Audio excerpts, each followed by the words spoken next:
শ্রী শ্রী অনুকূলচন্দ্র ঠাকুরের আলোচনা জয়গুরু। ফিরে ফিরে দেখি সেই অতীতের পৃষ্ঠাগুলোকে, যাতে লিপিবদ্ধ হয়ে আছে অবিস্মরণীয় কিছু মুহূর্তের কথা, কিছু দুর্লভ অনুভূতির কথা, আর কিছু বিরল প্রাপ্তির সরল আনন্দের কথা।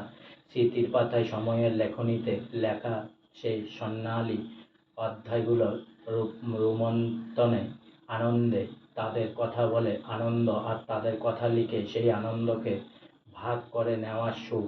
মানুষের কর্মবহুল জীবনের গোধূলি বেলায় যখন পিছন ফিরে দেখার অবকাশ আসে, তখন স্মৃতির মণিকোঠায় সযত্নে রক্ষিত মণিমুক্তগুলো নিয়ে নাড়াচাড়া করার যে সুখ, তা যেন জীবনের যৌবনকে ফিরিয়ে দেয়, বার্ধক্যের বারাণসীতে স্বর্গের কাছাকাছি থাকার আভাস দেয়।